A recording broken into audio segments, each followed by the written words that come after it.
Galactic Council.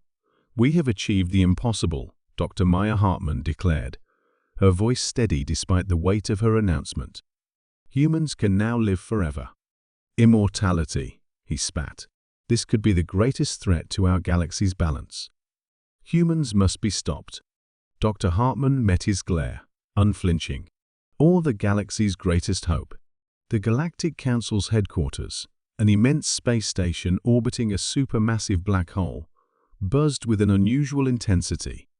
Representatives from hundreds of species filled the chamber, their voices a low hum of curiosity and apprehension. The central holographic display flared to life, revealing Dr. Maya Hartman, a leading human biologist, standing tall and composed. Galactic Council, we have achieved the impossible, Dr. Hartman declared, her voice clear and unwavering. Humans can now live forever. A stunned silence followed, then a wave of murmurs and exclamations swept through the chamber. Faces twisted in shock, disbelief, and a hint of fear. The implications of her statement were immense. General Otho, a stern figure with a commanding presence, rose from his seat, his expression a mask of skepticism. Immortality? He echoed, his voice filled with incredulity. This could destabilize the entire galaxy. What safeguards are in place to prevent humans from becoming an uncontrollable force? Dr. Hartman met his gaze with calm resolve. This breakthrough is not a threat but an opportunity. With immortality, humans can contribute to galactic advancement in unprecedented ways. Zorak, a respected alien scientist known for his rationality, leaned forward, his interest piqued despite initial doubts. Explain your technology, Dr. Hartman. How have you achieved this? Maya detailed the genetic modifications and advanced nanotechnology that allowed for cellular regeneration and the prevention of aging. Her explanation was methodical, emphasizing rigorous ethical considerations and the immense potential benefits, such as extended research projects and enhanced resilience in hazardous environments. The Council listened intently, but General Otho remained unconvinced. What about overpopulation? Resource depletion? These are significant concerns. We have developed advanced sustainable technologies to support this new phase of human life, Maya responded. Our goal is to ensure that immortality enhances life for everyone, not just humans. The room fell into a heavy silence as the council members absorbed her words. Some saw the potential for great advancements, while others feared the unknown consequences. The tension was palpable. Zorak, now more open to the idea, posed another critical question. If we permit this technology, what safeguards are in place to prevent its misuse?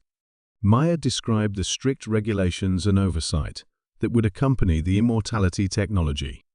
She detailed protocols for monitoring its use, ensuring it was applied ethically and responsibly. As the discussion progressed, it became clear that the council was deeply divided. Some members began to see the benefits, while others, like General Otho, remained firmly opposed. By the end of the session, the council agreed to take a vote. The decision was monumental, potentially reshaping the future of the galaxy. The outcome, however, was uncertain, hanging precariously in the balance. The following morning, Dr. Maya Hartman stood before the Galactic Council once more, her heart pounding with anticipation. Today, she had to address their concerns convincingly. Zorak, the alien scientist who had spent the night analyzing her data, initiated the questioning. Dr. Hartman, your technology is undoubtedly impressive, but have you considered the long-term societal impacts? How will this affect human behavior and their interactions with other species? Maya nodded, prepared for this line of inquiry. We have.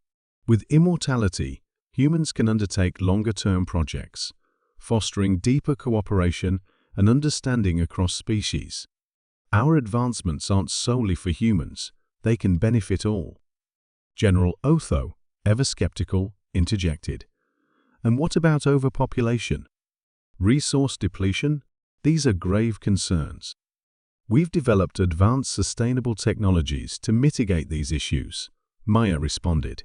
Our goal is to ensure that immortality enhances life universally, not just for humanity. The council members exchanged glances, some intrigued, others still doubtful. The tension was palpable, the stakes incredibly high. Zorak leaned forward, his tone probing yet fair. If this technology is to be implemented, what safeguards are in place to prevent its misuse? Maya explained the stringent regulations and oversight mechanisms designed to monitor the use of immortality technology. We have robust protocols to ensure ethical application, with continuous monitoring to prevent any potential misuse. As she spoke, Maya could sense the room's mood shifting.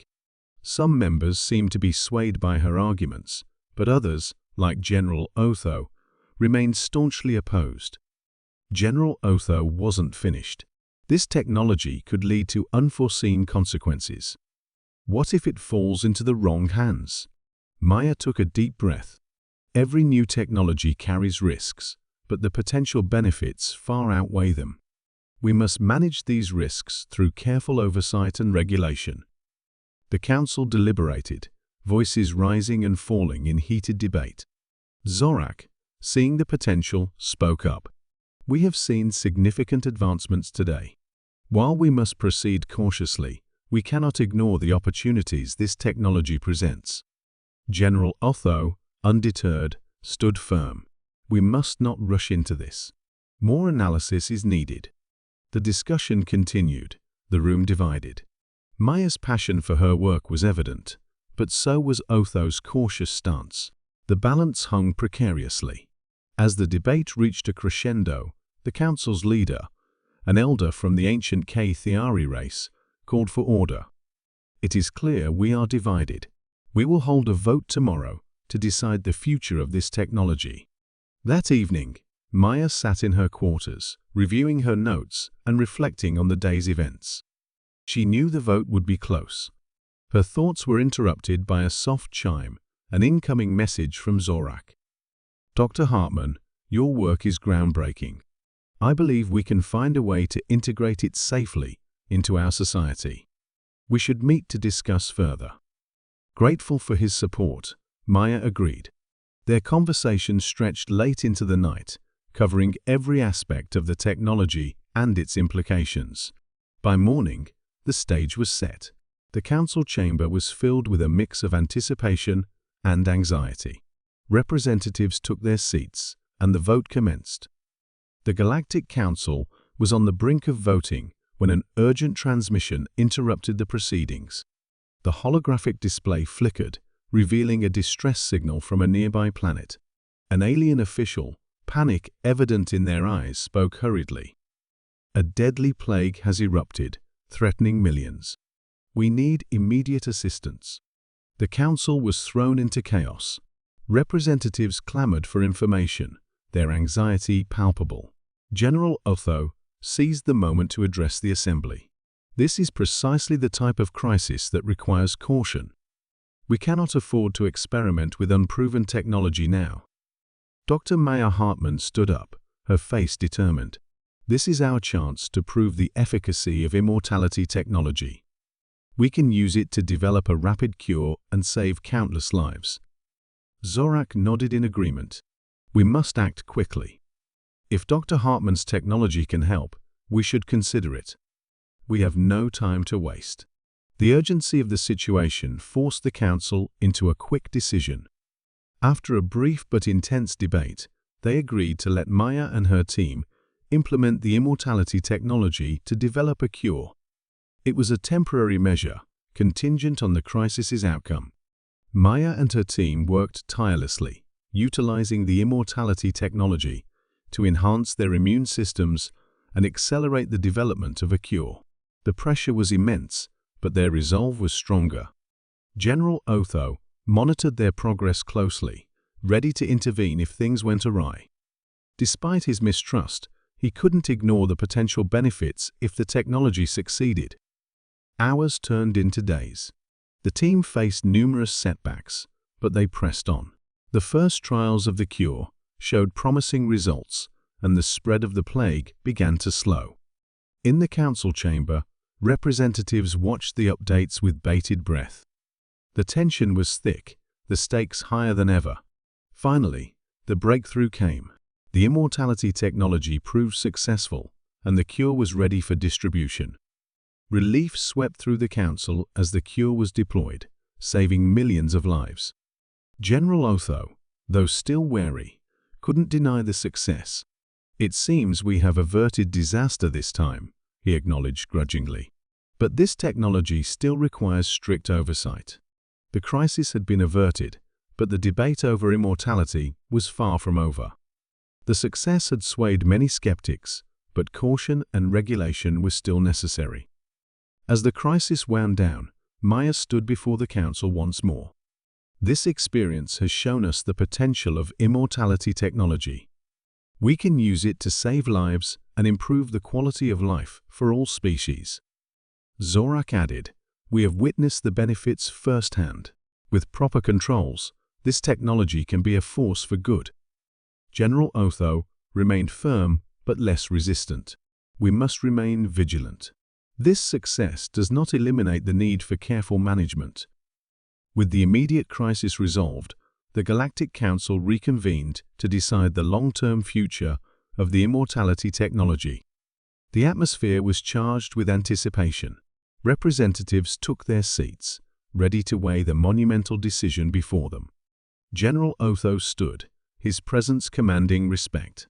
"While we cannot ignore the success of the immortality technology in resolving the recent plague, we must consider the broader implications. Regulation is crucial." Dr. Maya Hartman, standing tall and confident, addressed the assembly. "Our success in developing a cure demonstrates the potential benefits of this technology. It can enhance our ability to collaborate and innovate across the galaxy. But I agree, oversight is essential."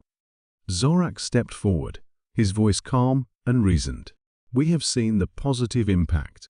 With proper controls, this technology can be a tremendous force for good." The council members began their deliberations, voices rising and falling as they debated the risks and rewards. Maya listened intently, ready to address any concerns. "How can we ensure this technology won't be abused?" a representative from the Andromedan sector asked. "We propose establishing a regulatory body to oversee its application," Maya explained. "This body would monitor the use of immortality technology and ensure it is applied ethically." General Otho nodded, his skepticism tempered by recent events. Such a body must have the authority to enforce regulations and address any misuse swiftly. The council continued to debate, but the mood had shifted. The success in addressing the plague had demonstrated the technology's potential, and many members were now more receptive to its benefits. Finally, the council's leader, an elder from the ancient K-Theari race, called for order. "We shall vote on the proposal to implement immortality technology under strict guidelines and oversight." The room fell silent as the votes were cast.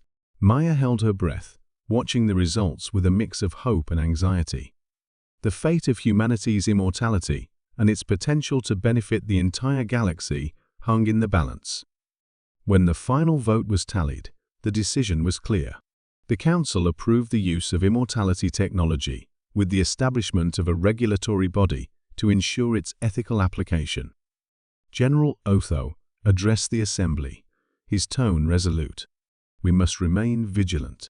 This technology holds great promise, but it also requires careful management. Our future depends on our ability to handle it wisely." Maya felt a surge of relief and determination. "We will work tirelessly to ensure this technology is used responsibly. Together, we can create a future where immortality benefits all species."